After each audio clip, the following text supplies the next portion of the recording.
And welcome to another evening of Positivity Bias. We're looking at chapter 5 of the Positivity Bias book by Rabbi Mendel Kalmenson. And I wanted to start off the evening with a story. And this is a story that really references the beginning of the Hasidic movement. Back in the 1700s, there had been a series of pogroms, one after another, the Chaplaincy revolts, and just this mass slaughter of Jewish communities throughout Europe, the Ukrainian landscape. And in response to that, there had also been a false messianic fervor. There was a Shabtai Tzvi who professed to be the Messiah, and he had a lot of followings. It was an era when there was not as much communication as we know today. Today, you can talk to people all over the world and communicate very clearly. So there's a lot of miscommunication that was happening across Europe at the time. And eventually, Shabtai Tzvi was taken captive by the Turkish Sultan, and he converted to Islam. And it was a way that they avoided a whole nother religion in a sense, because if he'd martyred, it could have been a whole new thing, right?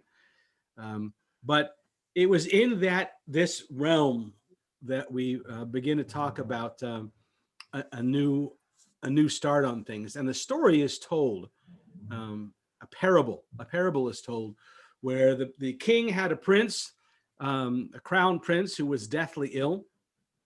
And they were debating what to do with him, and they were calling in doctors from all around the kingdom. And each doctor would try this idea and that idea and this idea and that idea, and nothing seemed to work.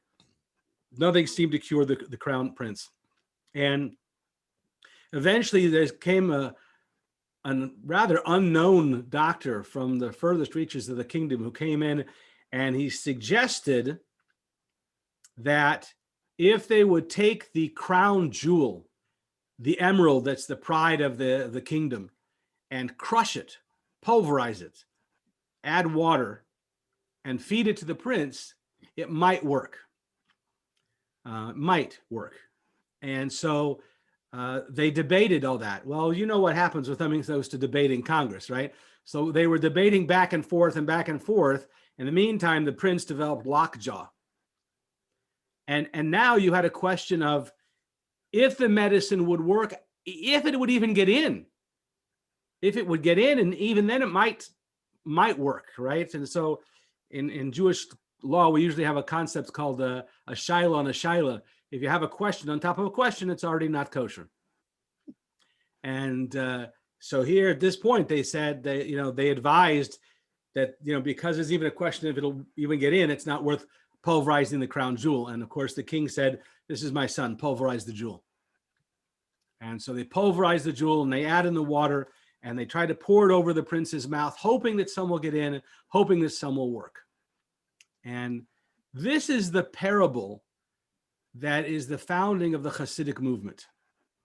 It's during the aftermath of the Chaplaincy revolts and Shabtai Tzvi that the Jewish people, the king, God is the king, and the Jewish people is God's crown prince.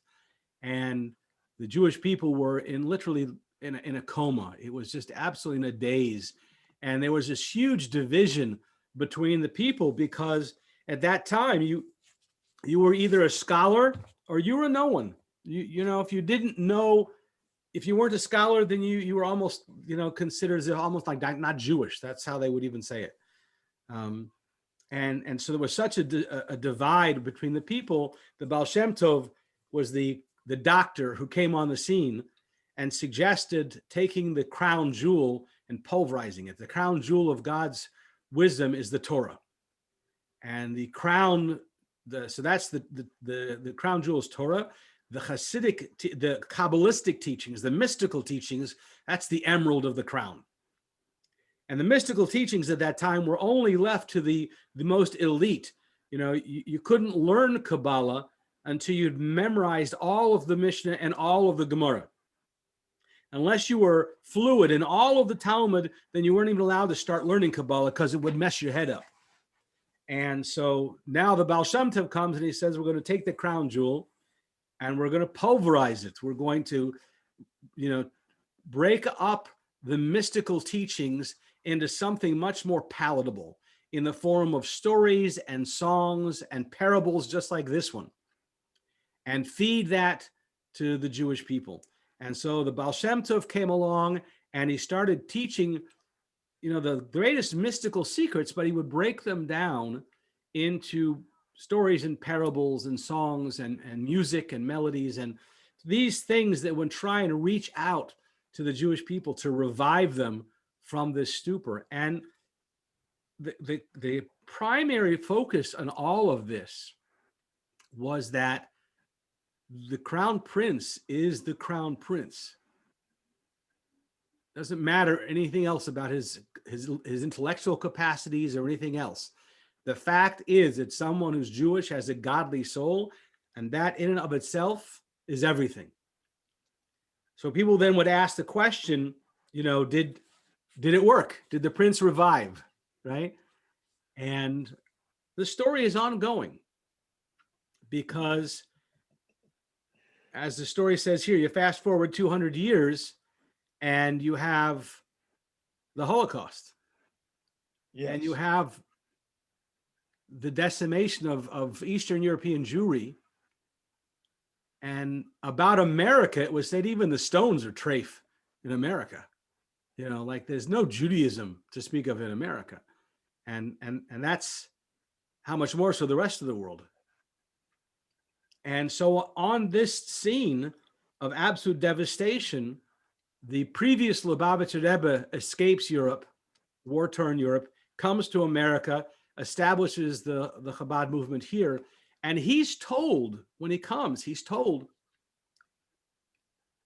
been through communist Russia.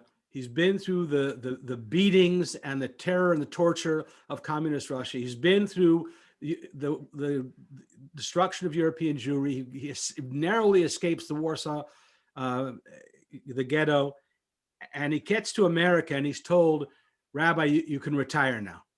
Thank you for everything you've done. Relax. And that is not the way. That was never his intention. And he came to America and he said, America's no different. America's ist anders. There's no difference. Torah and mitzvahs here, there, anywhere, it's no different. America's not different. And he began to try and reestablish a Jewish religious threshold here in America. And when he passed the mantle in 1951, when he passed the mantle on to the seventh generation, the seventh Lubavitcher Rebbe, the Rebbe who we speak of and I was in our generation. So when he passed the mantle, this is the scene that Rebbe came upon, where the bastion of traditional Judaism has been destroyed in Europe. America, where the rocks are even treif, and you have a socio-spiritual chasm in American Jews. You're adding a lot of background onto this chapter. There's a number of books about the American Jewish history, but if you look at the waves of immigration, there was a wave of immigration of German Jews that came before any of the wars, and they came and they established themselves, and it wasn't an Orthodox crowd, but it was a very proud and a very educated crowd, and they became very much ingrained in society in America.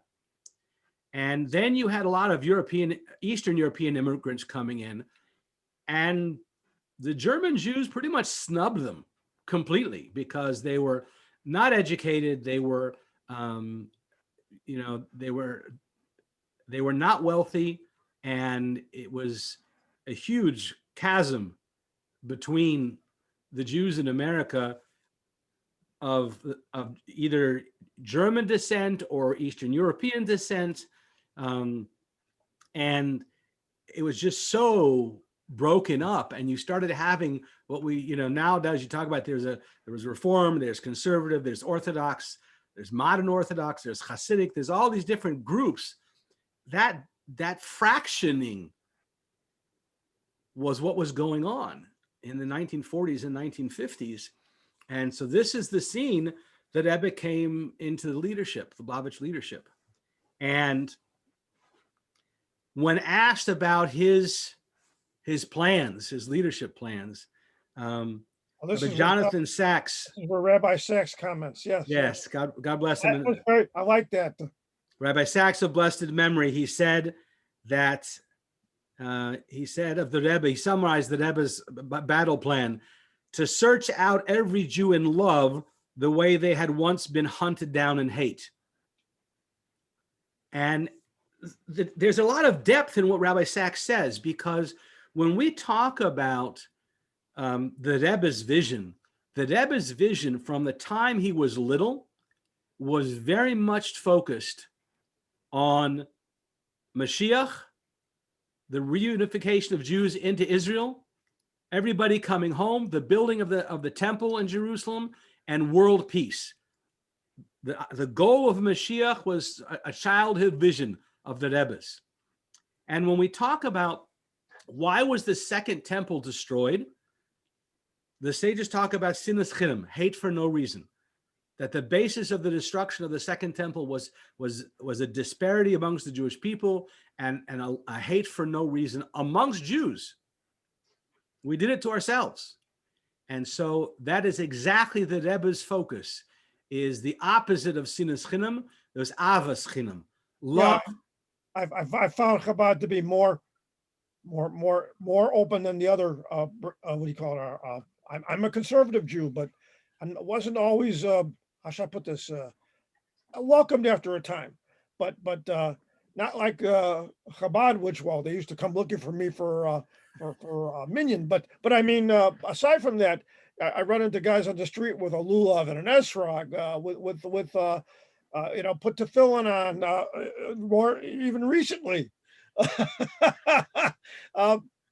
It's just a totally different approach. Are you Jewish? Here's a box of Hanukkah candles. I saw I heard a short piece of a podcast today that someone said regarding New York. He said, we're having a distribution problem of the COVID vaccine. You just got to give it to Lubavitch. They'll take care of it. Yeah. Are you over 65? Have you been vaccinated yet? Come here, roll up your sleeve. So yes, that's exactly it. That's avas chinam, that love for no other reason. And we see that Judaism, it's more about family.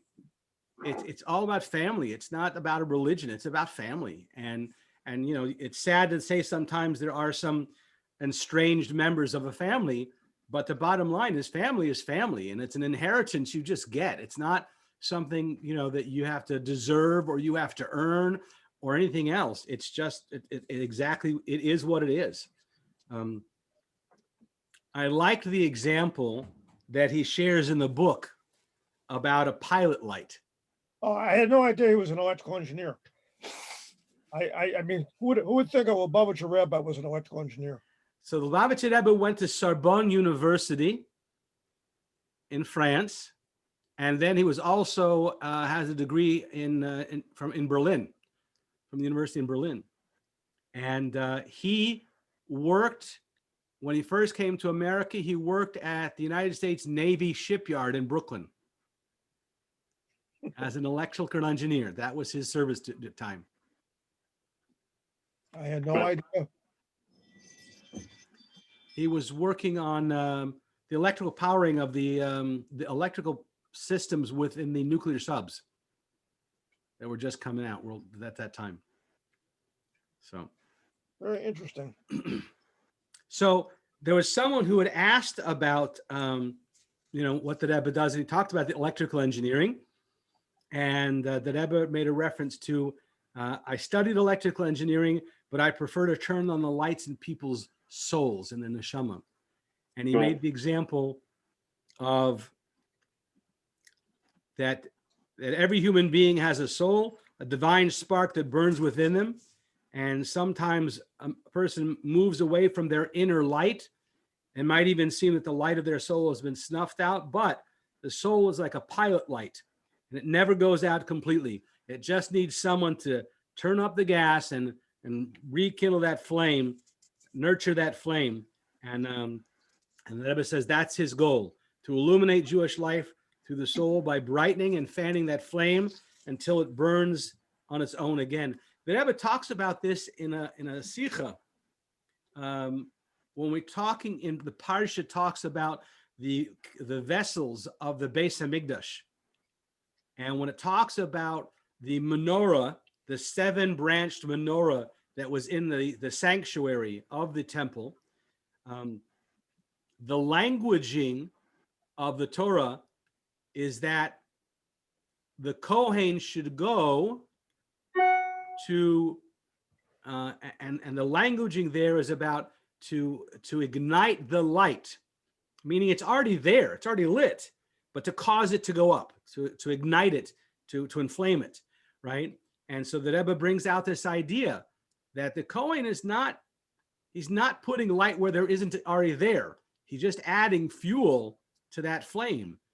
And until it rises of its own, and that's the language in Chumash, until it rises of its own. So the same thing here, the Rebbe said that's our responsibilities to each other, is to light that spark, to fuel that spark that's already there within every Jew, so that it lights up of its own.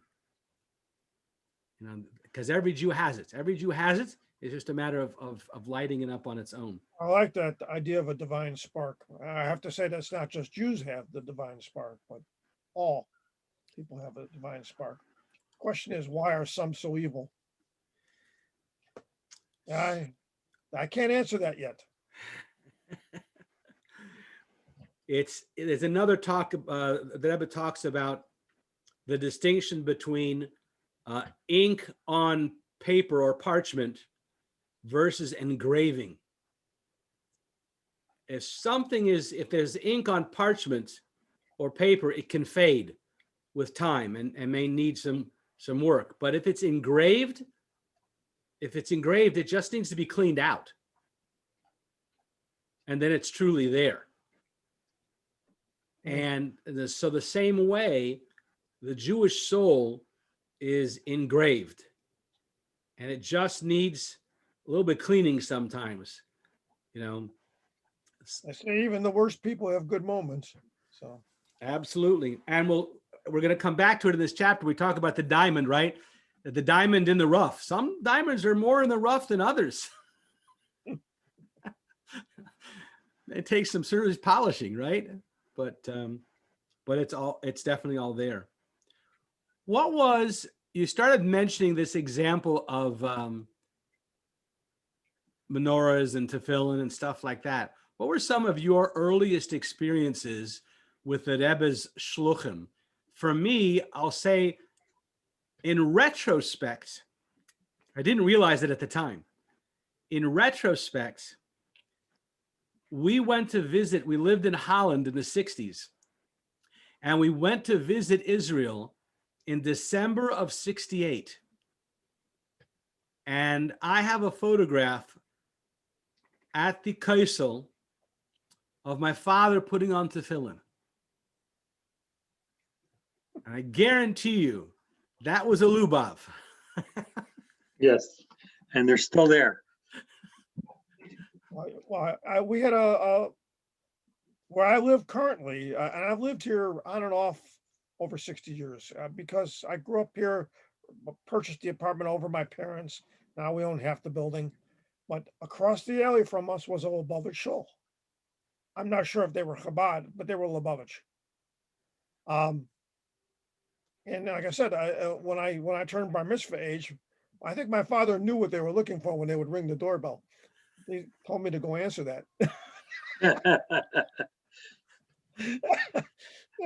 So, I would be the one. I was there for Shabbat.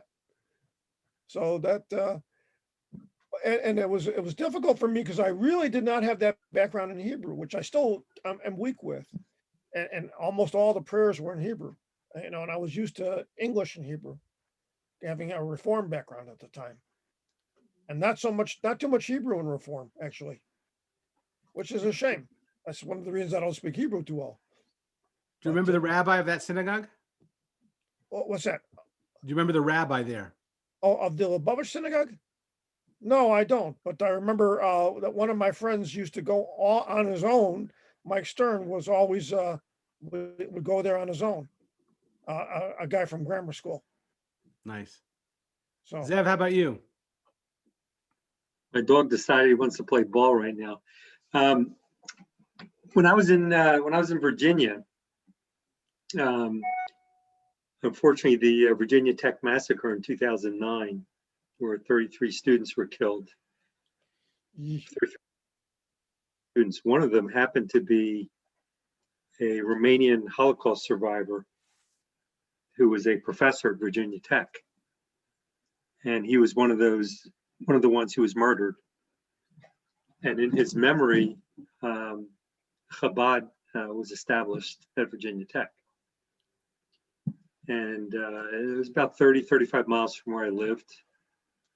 And, you know, the rabbi there sought out the Jews in the adjoining community and yeah, obviously for support. And I'll tell you, I was very happy to support because I was truly amazed at what he was doing. You know, going out, you know, on Rosh Hashanah and blowing the sheet, set up a table and blow the shofar for anybody who walked by. He would seek out the Jewish students. He had what he did, he didn't actually get a list of names of who was Jewish, but he went through, you know, the student census and picked out Jewish sounding names and went knocking on doors, you know, and offered mezuzahs. I mean, it's absolutely incredible, you know, what he did and offering, you know, Pesach meals, and every Friday night. And they didn't want to do Shabbos morning because they didn't want to compete with football games. You know, there's only so much you can do. Arab Shabbos, there was always a meal, and you know, he'd get variable turnout, but you know, come Pesach, we'd get a decent turnout. Very happy to support the Orthodox community in general too. That when I think about the good Shabbat meals that I've attended before COVID, it was always an Orthodox family that invited me for Shabbat, or into their, or in your case, you invited me into your what do you call it? Sukkah. Sukkah. Thank you. I remember trying to build one with my father when I was, you know, a small child. Well, we got it up, but it wasn't much of a sukkah, but it was, you know, it met the standards. It's meant to be temporary, right? It was Right. plywood. And then my, you know, my daughter, after she made Aliyah and was served in the IDF, got married. When after they got married, they went on their honeymoon to the Far East, as many Israelis do, and they went to Cambodia and Nepal and Thailand, and everywhere they went, there was Chabad. That's how they got all their kosher meals. Everywhere they went, which It's is absolutely amazing. it's And fascinating. Nepal has the largest Seder in the world. Yeah, I was going to just mention that one. You Right. know, Nepal, which has some, doesn't even have a Jewish community. It only has a transient Jewish community, but it has the largest Passover Seder in the world. I had no idea. It's like 1,000 people at a Passover Seder in Nepal every year. I think it's more than that. Even I guess it depends on the year, but I've seen higher numbers than that. I was thinking Nepal is a very small mountain country. A lot of Yeah. Israeli backpackers, and they all know where to go when it comes. Yeah, they're mountain climbers. Okay. Exactly. One of the things that astounds me, you're talking about the mountain climbers, is that one of the services that the Chabad out, I think it's in Nepal,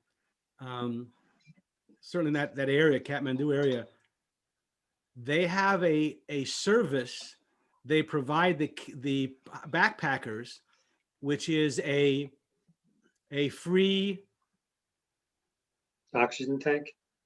no satellite phone. Wow. When you go out, you come to Chabad, you pick up a satellite phone. Chabad has been in too many rescue situations out there that they automatically, if you come in, you check out a satellite phone from Chabad when you go hiking. how does Chabad generate money for such a small group of Jewish people?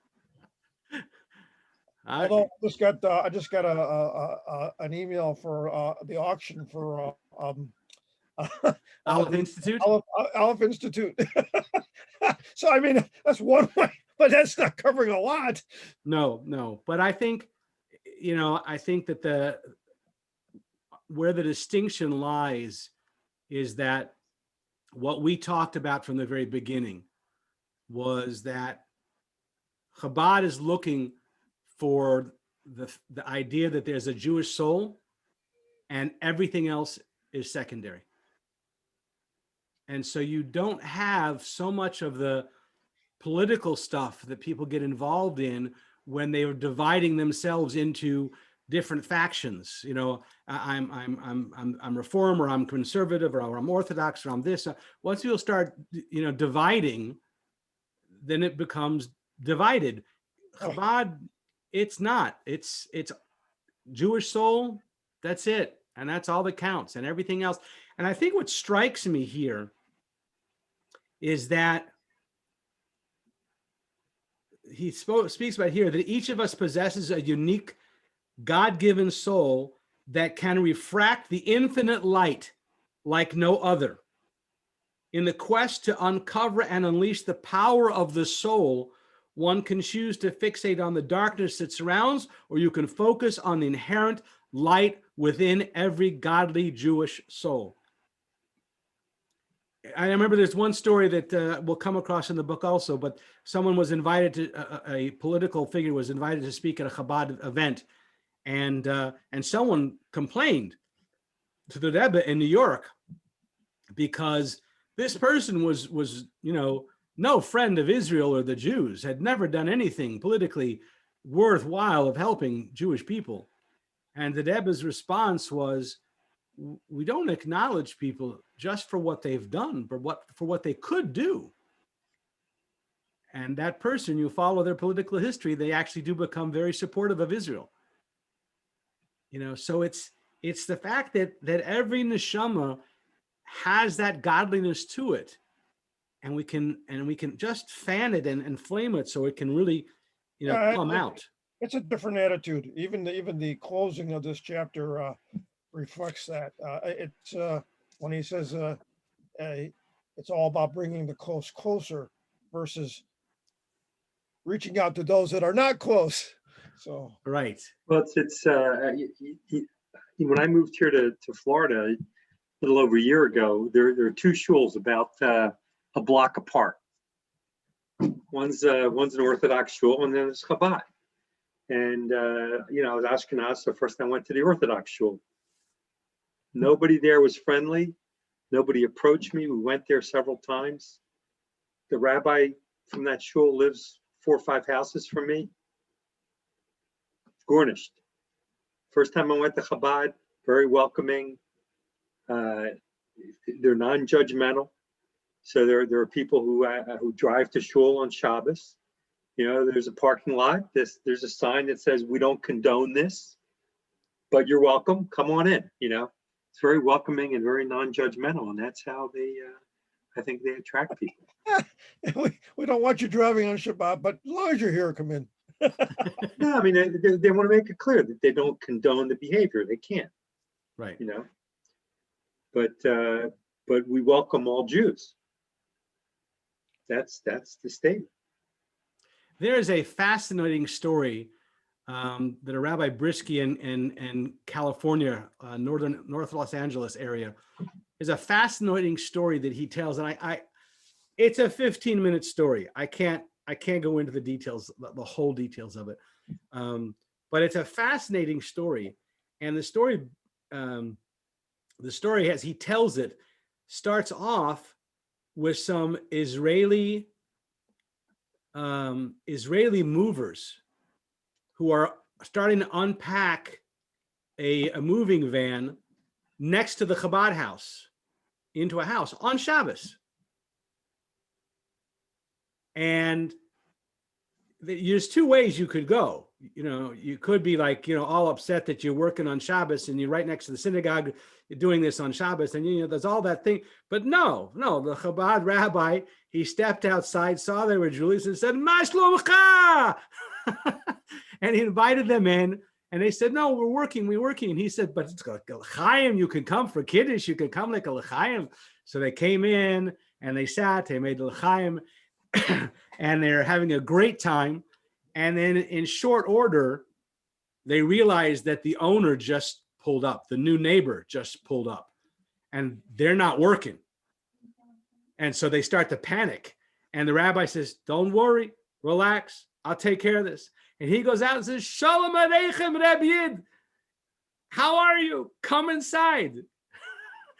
And he invites him in, and he makes kiddush, and they have l'chaim, and all of them spend the whole afternoon at the Chabad house, sitting and eating and drinking and schmoozing and have a wonderful time together.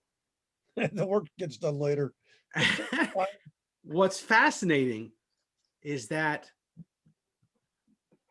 I can't tell the whole story in the beautiful sequence he tells, but essentially this person had just gone through terrible tragedies in his family within the past couple of years, and he had given up on stuff and went through. He lost a couple of kids in a car accident. He got depressed. His wife divorced him.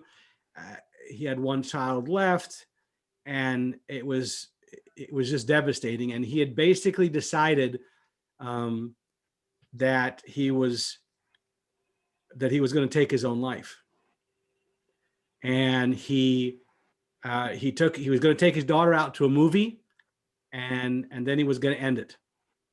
And he goes to a movie theater with his daughter, and as they come into the mall, there's a Hanukkah party going on. Chabad is throwing a Hanukkah party, and there's this amazing Hanukkah party, and he gets dragged into the circle, and they're singing and they're dancing and everything else, and they're kept in the circle for half an hour. I think they even missed the movie or something. I don't know, but they end up going to the movie. So by the time he got home, he thought, "Okay, God, is this a sign? Is this not my time?" So he decides, calls a realtor, and he says, "Find me another community. I need to get out of here. Sell this house. Find me another place to go."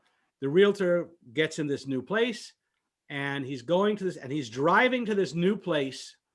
And as he's driving to this new place, he says, "God, if you were talking to me on Hanukkah,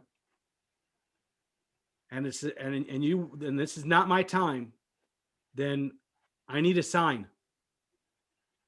I need a sign." And he pulls up into the driveway, and he steps out of the car, and a Chabad rabbi walks out and says, "Shalom aleichem, Rabbi Yid, come on in." And it turns out, by the way, Rabbi Brisky had thrown that Hanukkah party. And what had happened? They had decided that each year they throw a Hanukkah party and put up a big menorah in a mall. And so they just flipped open the yellow pages, and he called them all. And he said, "We want to do a thing." And the gal said, "Are you sure?" He said, "Yeah, we want to do a Hanukkah party there." So, "Are you sure Yeah, we want to do a Hanukkah party." They booked it. The mall was closing. It was empty. When he went to throw the Hanukkah party, put up the menorah, everything was closed except the movie house. And it happened to be that was the right place. So, yeah, it's the divine providence that comes about. But yes, that focus on the godly soul is there. Every person already automatically is a wonderful human being. And sometimes we have to refine the diamonds and do a little digging here. And that analogy is also in there in the chapter. You find what you're digging for. right. If you're a Right. psychologist, you might find dirt. If you dig a little further, like some of the rabbis, maybe you'll find golden diamonds. He says, a note here, he says that there's no such thing as a bad Jew.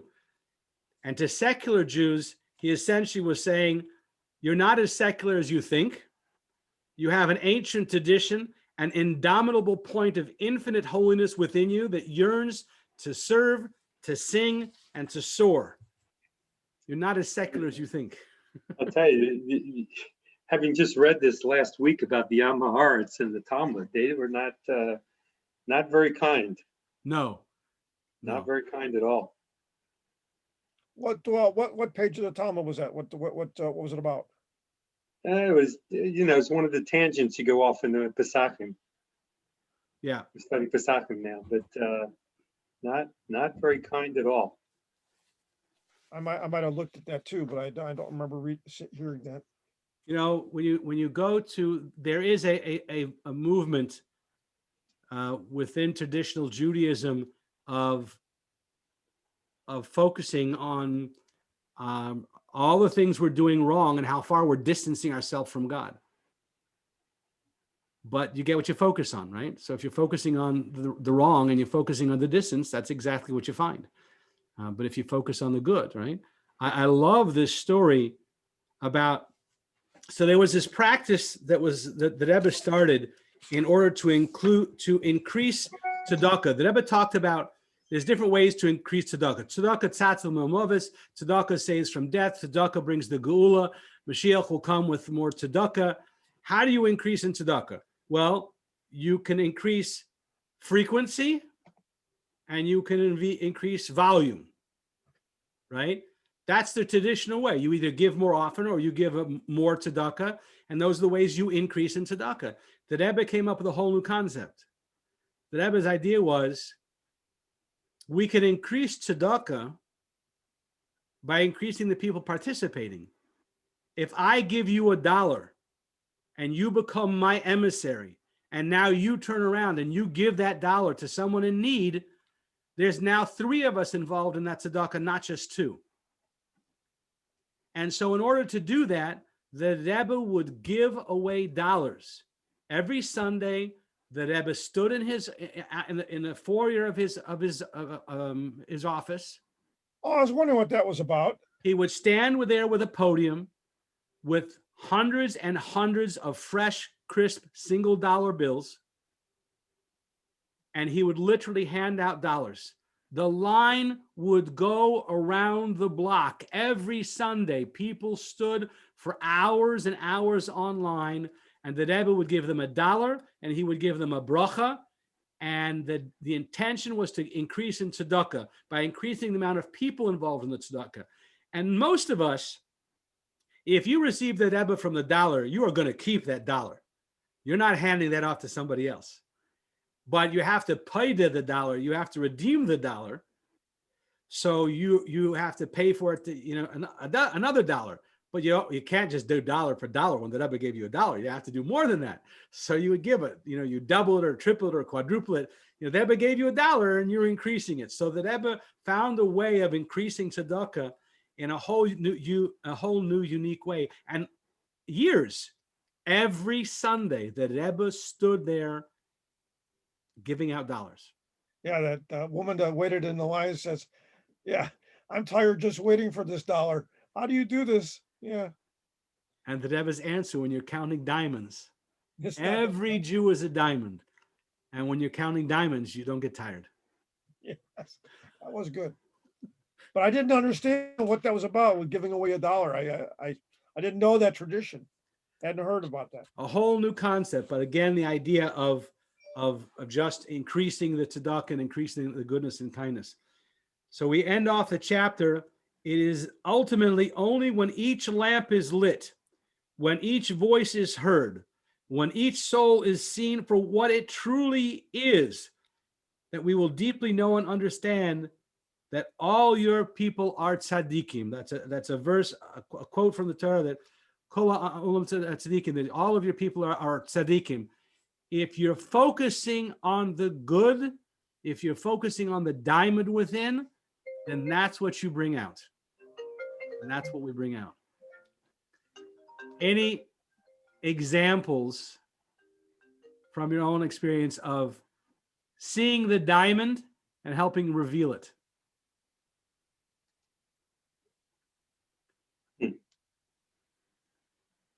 I mean, everyone has a mission in life. There's no question. If you're still alive, you haven't fulfilled that mission. Not done yet. Not done yet. So I've seen people take career path changes along the way, to better themselves and to help people in a different way, focus on other people instead of themselves. And that speaks a lot. I've seen a number of people, leave medicine or come into medicine either way, coming and going. With a vascular surgeon where I was in Allentown where I was, became a rabbi. I was gonna say, it doesn't have to be continuing in medicine, but just like I'm not gonna keep doing law enforcement, but I'm looking for other ways to better the world. Yeah. So, Yeah. Absolutely. Absolutely. all Well, right, gentlemen, Rebbe, next week. I hope everybody's healthy and happy, and we'll see each other then. amen. And well, you've got good antibodies now, and yours are fading away. You need your shot. I need my shot too. I'm hoping to be 1B. I've got autoimmune system problems that should enable me to